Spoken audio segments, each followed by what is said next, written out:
नीलकंठ, ये सामने आप देख सकते हैं कि किस तरह से पूरा कलमा लिख दिया गया है शिवलिंग के ऊपर, और ये ज़बरदस्ती लिखा गया है। ये लोग कहते हैं ऐसा कि कलमा लिखा गया है। तो जिस तरह से देखा गया कि जो हिंदू धर्म के जो रीति रिवाज थे या हिंदू धर्म के जो शिवलिंग थे या जहाँ जहाँ पे अलग अलग जगह शिवलिंग विराजमान था, वहाँ पे अपना वर्चस्व बढ़ाने के लिए कहीं ना कहीं ये मुगलों का जो शासन था वो मुगल यहाँ पे कब्जा करने की कोशिश करते। इस तरह से इस पे उर्दू में कलमा लिखा हुआ है, और ऐसा माना जाता है कि बाबर के समय, और जब बाबर यहाँ पे जब मुगलों का शासन था, तो मुगलों के शासन में जिस तरह से सोमनाथ को नष्ट किया गया था, उसी तरह से नीलकंठ महादेव को भी नष्ट करने की कोशिश की गई। उन लोगों ने बहुत ईमानदारी से मेहनत किए हैं और इस तथ्य के पास आए जहां उनको झूठा नहीं, बिल्कुल सत्य चीज़ दिखाई दिया। एकदम सत्य है। और कलमा के साथ साथ इसके नीचे पूरा ये मूर्ति भी कुछ बनी हुई है जो आपने तस्वीरों में। नमस्कार, बहुत बहुत स्वागत करती हूँ आप सभी का द देश हित में। मेरा नाम साक्षी पांडे है। आज मैं आपको एक ऐसी स्टोरी दिखाने जा रही हूँ जिसके बाद आपको सुनकर उस पर कह सकते हैं कि आपको विश्वास नहीं होगा। एक चमत्कार आप देख सकते हैं। सावन का पावन महीना चल रहा है, और सावन के पावन महीने में मैं बता दूं कि गोरखपुर में एक ऐसी चमत्कारी शिवलिंग है जिसको देखने के लिए लोग दूर दूर से आते हैं, आपको मैं बता दूं। और इसकी जो ख्याति है वो पूरे देश में ही नहीं, विदेशों में भी फैल चुकी है, क्योंकि इस शिवलिंग की ऐसी प्रख्याति है और इस पर एक ऐसी चीज़ लिखी हुई है जिसको जानकर आप एकदम हैरान हो जाएंगे। और उसकी पूरी सच्चाई क्या है इस वीडियो में मैं आपको दिखाऊंगी। उससे पहले मैं बता दूं कि ये शिवलिंग जो है गोरखपुर में मौजूद है, और गोरखपुर में मौजूद होने के बाद इसकी जो खासियत है वो ये है कि इसमें उर्दू में कलमा लिखा हुआ है। जी हाँ, आपने सही सुना कि उर्दू में कलमा लिखा हुआ है। मैं एक बार कैमरामैन से बोलूँगी कि उसको एकदम जूम करके दिखा दे कि आप देखिए किस तरह से इस पे उर्दू में कलमा लिखा हुआ है। और ऐसा माना जाता है कि बाबर के समय, और जब बाबर यहाँ पे जब मुगलों का शासन था, तो मुगलों के शासन में जिस तरह से सोमनाथ को नष्ट किया गया था, उसी तरह से नीलकंठ महादेव को भी नष्ट करने की कोशिश की गई होगी। कई कोशिशें की गई, उर्दू में इनके ऊपर कलमा लिखा गया। कलमा इसको पढ़ा क्या जाता है पंडित जी उर्दू में? जैसे मुझे तो उतना नॉलेज नहीं है, कुछ इसको बोला जाता है कलमा में। ला इलाही क्या? ला इलाह इल अल्लाह मुहम्मदुर रसूल अल्लाह। अच्छा, तो ये देखिए जो कलमा है, जो पंडित जी को याद है लेकिन हमें नहीं याद है क्योंकि उर्दू की इतनी नॉलेज नहीं है, तो इसके ऊपर बाकायदा ये लिखा गया है। और ऐसा माना जाता है कि जिस तरह से सोमनाथ को नष्ट करने की कोशिश मुगलों के द्वारा की गई थी, वैसे ही यहाँ पे बाबर या फिर आजम क्या बोलते हैं, उनका नाम लिया जाता है कि वो यहाँ पे गजनवी का नाम लिया जाता है कि उन्होंने आके यहाँ पे भगवान के ऊपर ये कोशिश की थी कि वो कलमा लिखे, और कहीं ना कहीं बदनाम करने की कोशिश की गई थी। लेकिन महादेव की जो कृपा है वो सब पे होती है। इस वक्त हमारे साथ पंडित जी मौजूद हैं। तो क्या इसकी कहानी है, क्योंकि इतनी प्रख्यात है, अब लोग इस वीडियो को इतना देख रहे हैं, आधे लोगों को पता ही नहीं था पंडित जी कि गोरखपुर में एक ऐसा मंदिर है जिसके ऊपर कलमा लिखा हुआ है। यार, मीडिया के लोगों को धन्यवाद है, और बहुत बहुत धन्यवाद है कि इतनी गहरी बात, इतनी बड़ी राज की बात और ये छुपी हुई है, वहाँ के लोकल के लोग ही जान रहे हैं। और अगर आज लोग इनको जान रहे हैं तो हम मीडिया के लोगों को धन्यवाद देंगे इसके लिए कि उन लोगों ने बहुत ईमानदारी से मेहनत किए हैं और इस तथ्य के पास आए जहां उनको झूठा नहीं, बिल्कुल सत्य चीज़ दिखाई दिया। एकदम सत्य है। और कलमा के साथ साथ इसके नीचे पूरा ये मूर्ति भी कुछ बनी हुई है जो आपने तस्वीरों में मुझे दिखाई थी कि नीचे पूरे शिवलिंग के चारों तरफ कुछ मूर्तियां भी बनी हुई हैं। उन मूर्तियों का क्या रहस्य है?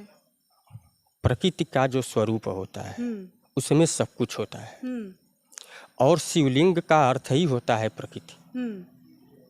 जी। शिवलिंग का अर्थ ही जिसमें सारी प्रकृति लीन हो, सारा ब्रह्मांड लीन हो, जिसमें सब कुछ समाहित हो, वही लिंग कल्याणकारी लिंग कहा जाता है। उस शिवलिंग का शुद्ध अर्थ है, समझ लीजिए, इस शिव का अर्थ होता है कल्याणकारी। तो ये प्रकृति है, और प्रकृति के जितने भी देवता हैं, जितनी नदियां हैं, जितने ग्रह उपग्रह हैं, जितने भी मनुष्य हमारे यहाँ के देवताओं लोगों के द्वारा जितनी भी लीलाएं खेली गई हैं, भविष्य महाभारत जैसे युद्ध का चित्रण जब इनमें आप जाएंगे, जब नीचे, तो वो चीज़ें बड़े बारीकी से जब देखेंगे तो आपको सब कुछ उसमें दिखाई देगा। अच्छा पंडित जी, ये कहा जा रहा है कि ज्ञानवापी में जिस तरह से देखा गया कि मस्जिद के नीचे पूरा कहीं ना कहीं फव्वारा भगवान का मिला, कुछ लोग उसको फव्वारा कह रहे हैं, लेकिन जो शिवलिंग मिला है, तो ऐसा अब ये माना जा रहा है कि जितने भी मुगलों का शासक था उन्होंने क्या किया, चाहे वो मैं सोमनाथ की बात करूँ, चाहे ये नीलकंठ, ये सामने आप देख सकते हैं कि किस तरह से पूरा कलमा लिख दिया गया है शिवलिंग के ऊपर, और ये ज़बरदस्ती लिखा गया है। ये लोग कहते हैं ऐसा कि कलमा लिखा गया है। तो जिस तरह से देखा गया कि जो हिंदू धर्म के जो रीति रिवाज थे या हिंदू धर्म के जो शिवलिंग थे या जहाँ जहाँ पे अलग अलग जगह शिवलिंग विराजमान था, वहाँ पे अपना वर्चस्व बढ़ाने के लिए कहीं ना कहीं ये मुगलों का जो शासन था वो मुगल यहाँ पे कब्जा करने की कोशिश करते थे कहीं ना कहीं, ताकि हिंदू धर्म को पीछे किया जा सके और मुगलों का शासन आगे बढ़ाया जा सके, ऐसा माना जाता है। जी जी। तो ये देखिए, जो ज्ञानवापी की मैं अगर बात करूँ, चाहे मैं सोमनाथ की बात करूँ, चाहे ये नीलकंठ की बात करूँ, क्योंकि ये एक पोखरे में से 5 शिवलिंग जो मिले थे और पांचों की अपनी अपनी प्रख्याति, और गोरखपुर में पांचों इस वक्त मौजूद हैं आसपास ही। कौन कौन से 5? ये जो थे, हाँ। ये जैसे हैं, ये वो जितने भी और निकले हैं, हाँ। मतलब इस जगह समझ लीजिए कि ये जो तीर्थ है ये कोई गुप्त तीर्थ बन गया। अच्छा। और जहाँ देवताओं ने, अब सोच लीजिए कि आपके हिमालय की तलहटी गोरखपुर का सबसे सुरक्षित और सबसे वीआईपी जगह है धरती यहाँ की। अच्छा।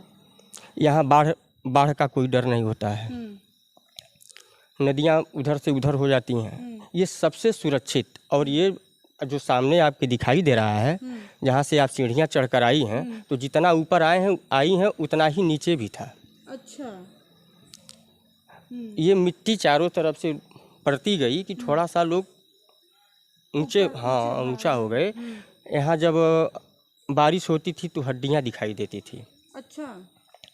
जहाँ सीढ़ी बनी हुई है उस जगह पर 11-11 फुट की लाश दबाई गई। इतनी बड़ी बड़ी अंगुलियाँ थीं।